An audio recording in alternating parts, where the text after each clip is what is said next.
तो hello friends, welcome to tech HM YouTube channel. आज हम इस वीडियो में जॉइंट डिक्लेरेशन फॉर्म कैसे फिल किया जाता है उसके बारे में बात करेंगे।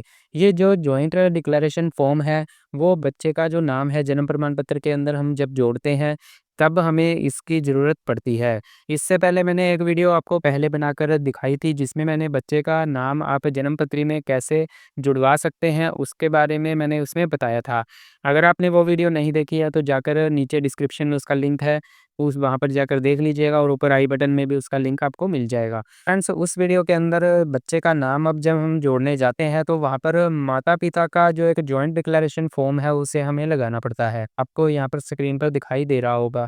तो उस वीडियो में मैंने जॉइंट डिक्लेरेशन फॉर्म फिल करने के बारे में आपको बताया था, तो उसके बारे में मैंने आपको बताया था कि जॉइंट डिक्लेरेशन फॉर्म आपको इसके अंदर लगाना पड़ेगा। तो आज इस वीडियो में जॉइंट डिक्लेरेशन फॉर्म कैसे फिल किया जाएगा उसके बारे में आपको बताऊँगा और ये फॉर्म आपको कहाँ से मिलेगा वो भी मैं आपको इस वीडियो में बताऊँगा। तो फ्रेंड्स, बिना देरी किए चलिए वीडियो को शुरू करते हैं।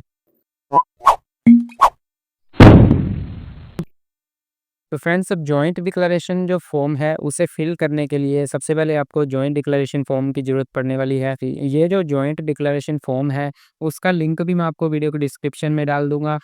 इसे आप डिस्क्रिप्शन से डाउनलोड कर लीजिएगा। उसमें थोड़े बहुत जो चेंजेज़ है वो आप अपने हिसाब से कर लीजिएगा। मैं आपको स्टेप बाय स्टेप कैसे ये फॉर्म फिल किया जाएगा उसके बारे में बताऊँगा। तो चलिए देखते हैं हम कि फॉर्म को कैसे फिल किया जाएगा। तो सबसे पहले मैं आपको कंप्यूटर स्क्रीन पर लेकर चलता हूँ। यहाँ पर आपको देखने को मिल रहा है कि जन्म रिकॉर्ड में नाम जुड़वाने हेतु समय घोषणा पत्र। तो ये जो घोषणा पत्र है वो माता-पिता के द्वारा भरा जाएगा।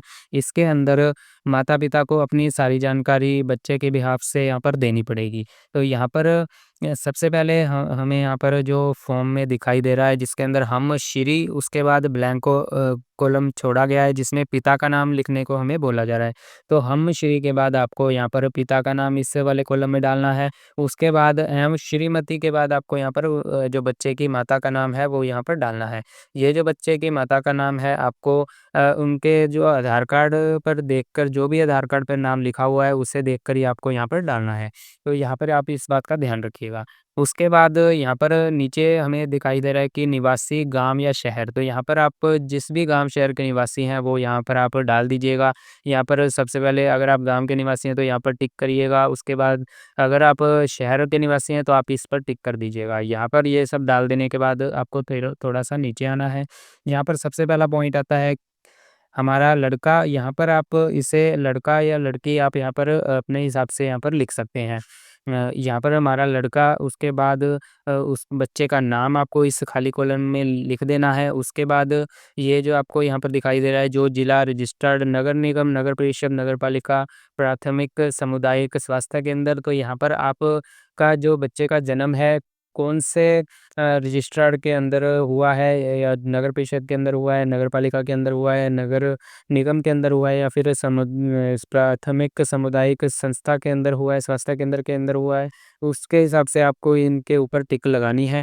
जिसमें भी बच्चे का जन्म हुआ है तो वो यहाँ पर आप टिक लगा दीजिएगा। उसके बाद वर्ष रिकॉर्ड रिकॉर्ड वर्ष में आपको बच्चे का जो जन्म ईयर है वो आपको यहाँ पर डालना है। उसके बाद आपको पंजीकरण की संख्या आपको यहाँ पर डालनी है। तो फ्रेंड्स, ये जो पंजीकरण की संख्या है आपको बच्चे के पुराने बर्थ सर्टिफिकेट के अंदर आपको देखने को मिल जाएगा। पुराना बर्थ सर्टिफिकेट जिसके अंदर बच्चे का नाम नहीं आया था उसके आप ऊपर आपको जो पंजीकरण संख्या है वो आपको देखनी है। तो इस पंजीकरण संख्या को आपको इसके अंदर लिख देना है। मैं आपको दिखा देता हूँ। यहाँ पर आपको स्क्रीन पर देखने को मिल जाएगा जो पंजीकरण संख्या है वो नीचे की साइड यहाँ पर लिखी जाती है। ये मैं हरियाणा के लिए आपको बता रहा हूँ, तो जो भी व्यक्ति हरियाणा से बिलॉन्ग करता है वो इस वीडियो को देख सकता है और उसी के लिए ये वीडियो मैंने बनाई है।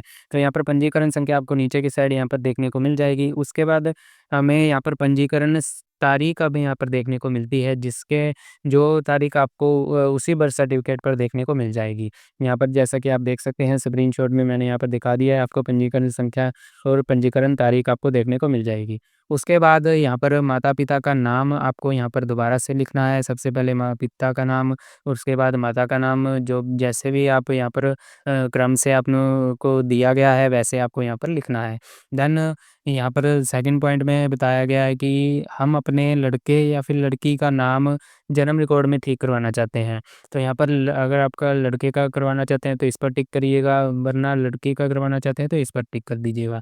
उसके बाद थर्ड पॉइंट आता है कि यहाँ पर हमने अपने लड़के लड़की का मैट्रिक मिडल का प्रमाण पत्र संकलन किया है, दे उसका नाम नाम यहाँ पर नाम लिख देना है। नाम, जन्म तिथि, माता-पिता का नाम ये है। तो यहाँ पर ये जो थर्ड पॉइंट हमें देखने को मिल रहा है, इस थर्ड पॉइंट को आपको तभी फ़िल करना है जब आपका जो बच्चा है वो मैट्रिक पास हो चुका है। अगर आप उनका बच्चा अभी छोटा है तो आपको ये वाला कॉलम फ़िल करने की ज़रूरत नहीं है, आप इसे स्किप कर सकते हैं। उसके बाद यहाँ पर हम अनुरोध करते हैं कि मेरी लड़के-लड़की यहाँ पर का नाम रिकॉर्ड में डैश लिख दिया जाए। तो यहाँ पर आपका जो भी अपने बच्चे का नाम लिखवाना है वो आप यहाँ पर लिखिए। ऊपर भी आपको जब फर्स्ट पॉइंट के अंदर आपको बच्चे का जो आप नाम लिखवाना चाहते हैं, अब जो आपने नाम लिखवाना है वही आप यहाँ पर डालेंगे। उसके बाद यहाँ पर नीचे फर्स्ट पॉइंट आता है कि हम भविष्य में अपने लड़के या फिर लड़की का नाम में कोई परिवर्तन नहीं करेंगे। तो ये भी आपको एक डिक्लेरेशन देना पड़ेगा। उसके बाद यहाँ पर हमारे निम्नलिखित और बच्चे हैं जिनके जन्म का विवरण निम्न प्रकार है। तो यहाँ पर अगर आपके और भी बच्चे हैं तो आपको क्रमांक के हिसाब से उनका जन्म, नाम, तिथि, स्थल यहाँ पर आपको लिख देना है। उसके बाद आपको यहाँ पर नीचे 7th पॉइंट आता है कि हमारी जो भी हमने जानकारी दी है वो बिल्कुल सही है और हमें इसमें कुछ भी छिपाया नहीं है। तो आपको ये वाला एक डिक्लेरेशन यहाँ पर देना है। देन हमारे पास नीचे आता है माता के हस्ताक्षर और पिता के हस्ताक्षर। तो यहाँ पर सबसे पहले हमें यहाँ पर माता के हस्ताक्षर करवाने हैं, उसके बाद पिता के हस्ताक्षर करवाने हैं, नीचे माता का नाम लिखना है। देन यहाँ पर पहचान पत्र संख्या में आपको यहाँ पर अपने आधार कार्ड का नंबर है जो वो यहाँ पर डालना है। माता का आधार कार्ड नंबर यहाँ पर डालना है, उसके बाद यहाँ पर अपने पिता का यहाँ पर आधार नंबर यहाँ पर डालना है। बच्चे के पिता का यहाँ पर आधार नंबर डालना है। उसके बाद जो जारी करने वाली संस्था है, मतलब अगर आधार कार्ड आप यहाँ पर डाल रहे हैं तो आपको यहाँ पर यूआईडीएआई यहाँ पर लिख देना है। और अगर आप कोई और दस्तावेज़ यहाँ पर लगा रहे हैं तो आप उस हिसाब से जो जारी करने वाली संस्था है उसका नाम आप यहाँ पर लिखेंगे। तो यहाँ पर इस प्रकार से आप इस फॉर्म को फिल करिएगा। तो फ्रेंड्स यहाँ पर आपको मैंने सारा फॉर्म फिल करके दिखा दिया है और क्या आपको बता दिया है कि कौन से कॉलम में क्या चीज़ आपको लिखनी है। तो आपको अगर इसमें से कुछ भी परेशानी आती है तो आप नीचे कमेंट सेक्शन में लिख दीजिएगा, मैं आपको आंसर करने की पूरी कोशिश करूँगा।